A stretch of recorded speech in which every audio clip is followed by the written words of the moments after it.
Alrighty, everyone, as promised, here is a hopefully quick video on how this championship eliminator is going to go down. Now, I have explained this all in the Discord server already, which you can join.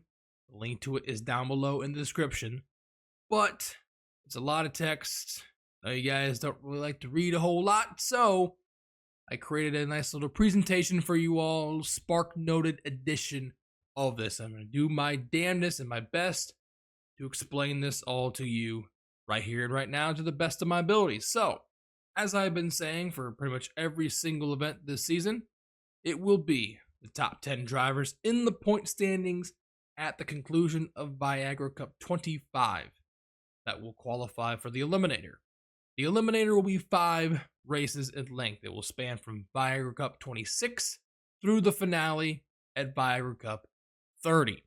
The points leader at the conclusion of VC 25 gets to earn a 2-race bye. And then second and third of the points also earn a bye, but it's only a 1-race bye.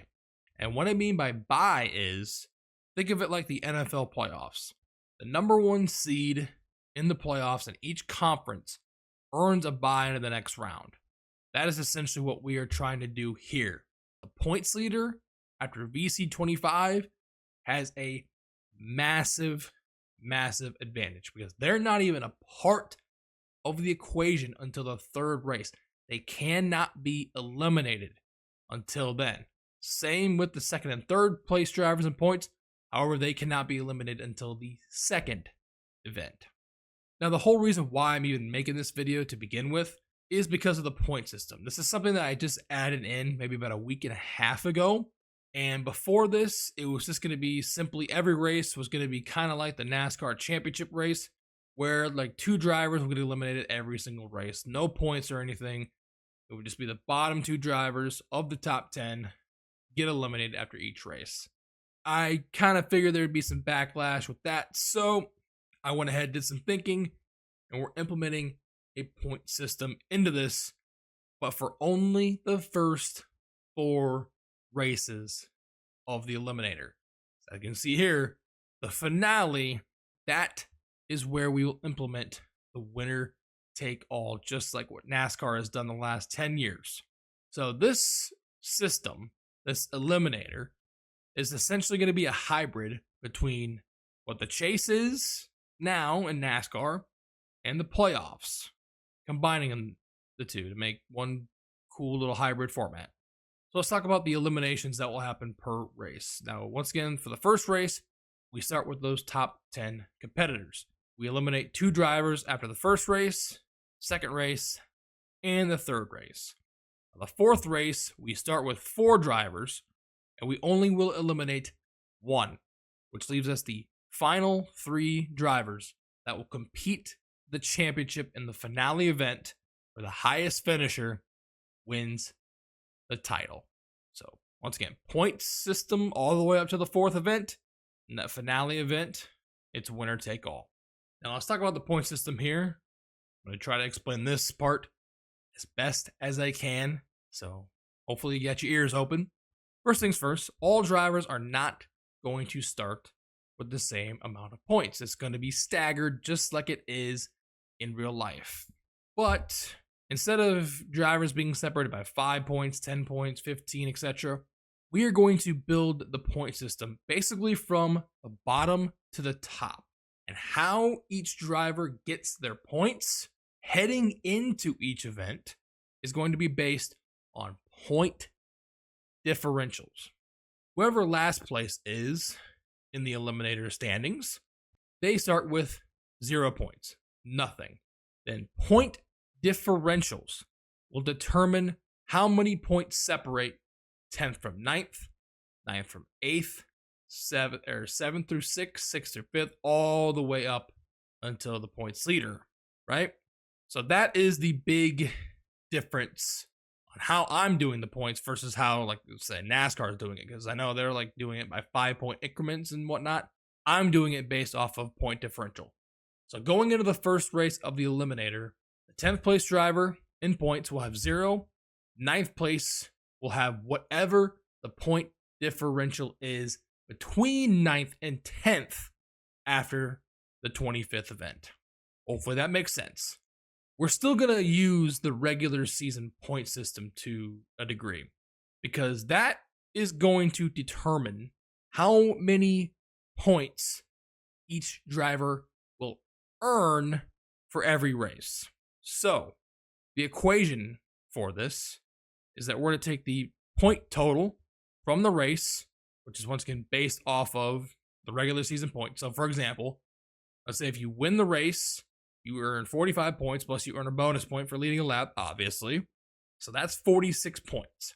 We'll take those 46 points, we'll add them up with whatever point differential you had going into the event.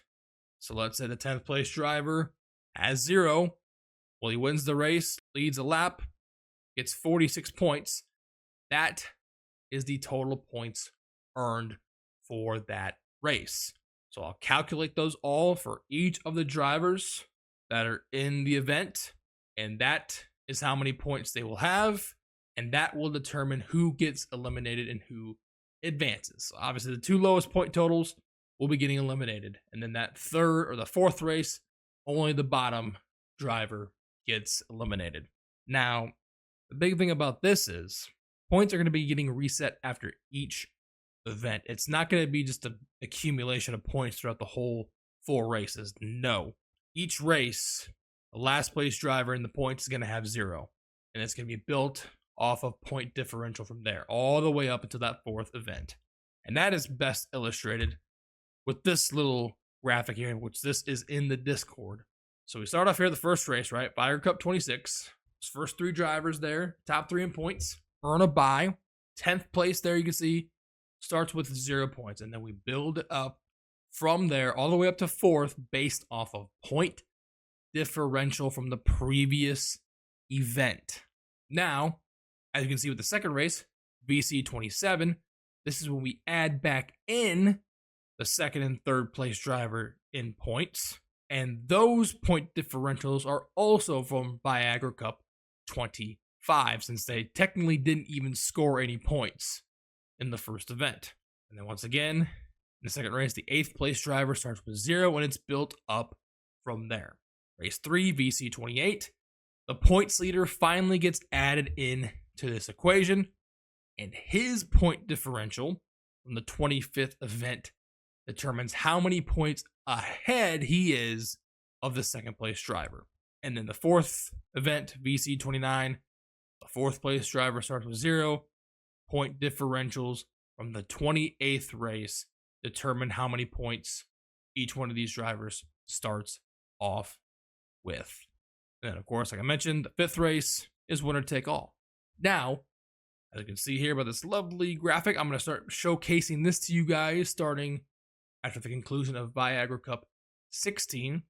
But here is a look at how the Eliminator would look like if it were to begin after Viagra Cup 15, the most recent race in Minnesota. So this is your top 10 in the point standings right now, and they would be the 10 that would be in. It's Cody Lamas, as you can see here. Him, Tim Walsh, and Anthony McCrory are highlighted in green, and they have the bye next to their names, meaning they're not even a part of this equation at all. So none of them have any points. From 4th all the way down until 10th, those are the 7 drivers competing for the first event. Eric Sadler, 10th in the points right now. Once again, he will start with a goose egg. He has 0 points. Now, the difference between him and Sean Galligan right now in the actual regular season points is 1 point. So on the Championship Eliminator standings, it would be Sean Galligan only getting 1 point. And then the differential between Galligan and Fiegel in the actual point system or point standings now is 9 points. So then we add the 9 points onto the 1 point for Galligan. That's how many points Tim Fiegel has with 10. This is built up all the way, as you can see there, with Desiree, who starts off with 33 points. So this, I think, does the best job of explaining just how this is going to go. Seeing the names, seeing the numbers, seeing the plus minuses, all that really puts all this kind of confusing explanation to bed right here. So this is what I'm going to be showing you guys from here on out, along with the actual point standings after each race. So that's pretty much it. That is how the Championship Eliminator is going to go. Once again, it's effectively a hybrid between the chase and the playoffs. We're running the chase basically the first 4 events, and then it's a free-for-all, winner take all, go crazy, highest finisher, the top 3 at the end of the 5th event is champion. If you guys have any questions, please sound off in the comment section below or ask them in the Discord as well. Once again, the link to it is down below in the description. If there's any questions that can be easily answered in this video, I am going to refer to this video if you ask them like in the Discord or whatever, so that way you guys can just tune in and watch it. But I hope I've done a decent enough job here of explaining how this goes, not only here in the Discord, but also here on this video. And yeah, I know I might make it sound very confusing, but in all honesty, it's really not. It's just the point system mixed with the playoffs. So that's it. I'm out. Hopefully you guys have a good one. We'll see you in the next couple of days, actually maybe tomorrow, for the next qualifying session for Viagra Cup 16 in Chicago. Peace.